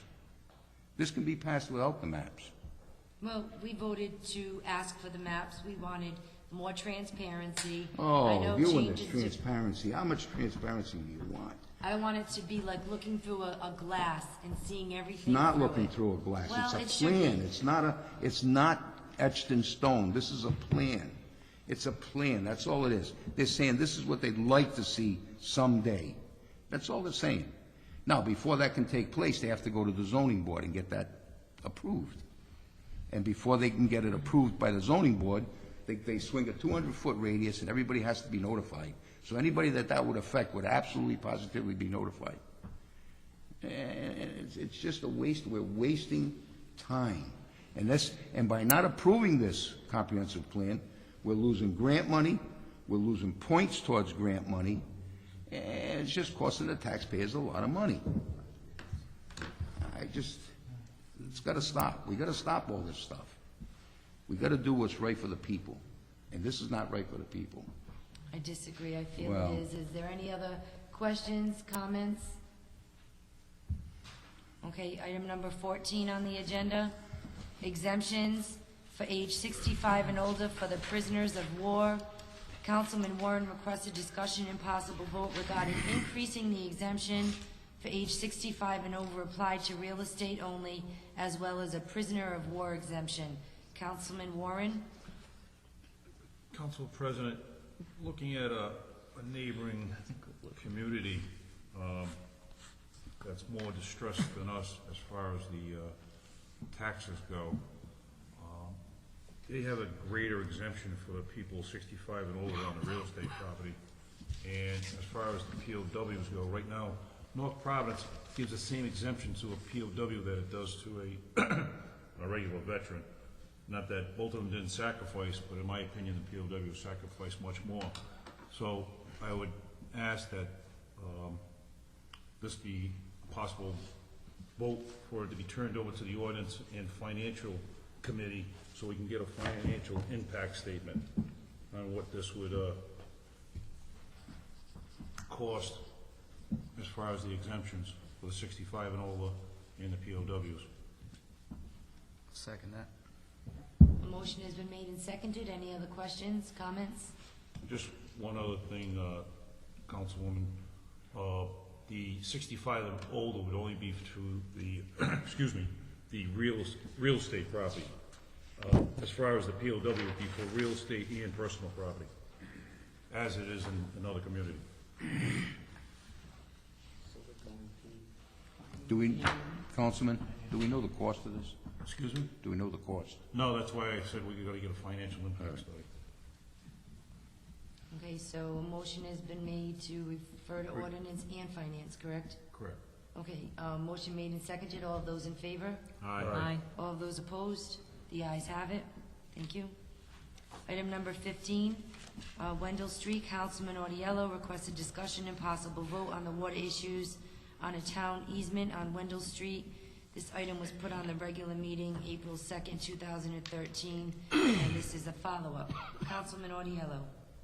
I put this item on the agenda in April, and what had happened was, in the back of Stephen Olney Park, the properties that abut Wendell Street, there's a town easement, and at the time there was a dead animal in the easement, which in the brook area, and the town did go over there and remove the dead animal, but then the residents also brought to my attention how the fence that holds back a lot of the brush is broken down, and a lot of the brush is moving towards their property, and there's also a lot of drainage issues, because the drain, you can see, kind of goes right underneath the street. And from excessive, weather, it's also a lot of, the concrete looks like it's almost paving in over there. And so Councilwoman Grady, the residents reached out to her. She brought it to my attention to put this back on the agenda because we're kind of left at a standstill to see what's going on. So did you want to mention kind of what they brought to your attention? Just the fact that the erosion is increasing. It appears to them that the width of the brook is widening. There hasn't been anything done since the first request when Councilman Audiello put it on the agenda in response to the letter that was sent to the administration. So we're hoping that they'll take another look and see what interventions can take place, because when I was on the property, really during last spring, I actually felt as if I was standing on a sponge.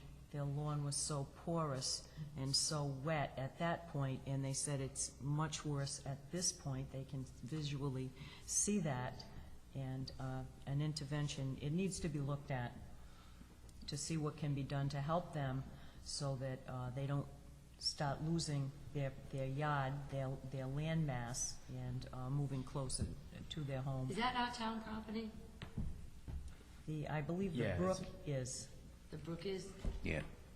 It's a town easement. It's an easement. It's part of the park, I think, right? Yeah. So what I would like to do is I'm going to make a motion to send a letter to our DPW director and CC the administration to see if they could go down there and make a hard assessment and see, at least some recommendations to the people that live in that area. Possibly even, is it even worth it to repave the street at this point? But let's start by sending a letter to get people down there, and we also have to fix the fence too. The fence has completely collapsed. See if they can repair that fence that's holding a lot of the brush back. Okay. So Is there a moved. second? Second. The motion has been made and seconded. All of those in favor? Aye. All of those opposed? The ayes have it. Thank you, Councilman Audiello. Item 17, discussion and action with regard to the Finance Committee report from the meeting of March 4th, 2014 at 5:45 to be presented by Councilman Lynch. I make the motion to approve as presented. So moved. Second. A motion has been made and seconded. All of those in favor? Aye. All of those opposed? The ayes have it. Item 18, the Financial Audit Committee report. We do not have one to approve this month. Item number 19, tax addendas. Discussion and action, possible vote with regard to the list of tax addendas received from Janice Muscatelli. I'll entertain a motion to approve $265.78 for real estate, $1,662.36 for motor vehicles. So moved. Second. A motion has been made and seconded. All of those in favor? Aye. All of those opposed? The ayes have it. Discussion and action with regard to a list of tax abatements under 1,000. I'd like to entertain a motion to abate $2,710 for motor vehicles. So moved. Second. A motion has been made and seconded. All of those in favor? Aye. All of those opposed? The ayes have it. Item 21, correction on motor vehicle addenda total from the January regular meeting. Where are we? The corresponding abatement addendas, the total of $942.27 was reported instead of the grand total, and the correct amount should be $1,725.14. So I'd like to entertain a motion to approve the corrected amount of $1,725.14 for motor vehicles. So moved. Second. A motion made and seconded. All those in favor? Aye. All those opposed? The ayes have it. Item 22, a correction on motor vehicle abatement total from the January regular meeting. The same thing here. It was the corresponding abatement addendas totaled $942, which was reported instead of the grand total. So I'll entertain a motion to abate the correct amount of $2,498.98 for motor vehicles. Second. A motion has been made and seconded. All of those in favor? Aye. All of those opposed? The ayes have it. Entertain a motion to adjourn our meeting. Second. A motion made and seconded. All of those in favor? Aye. Meeting adjourned.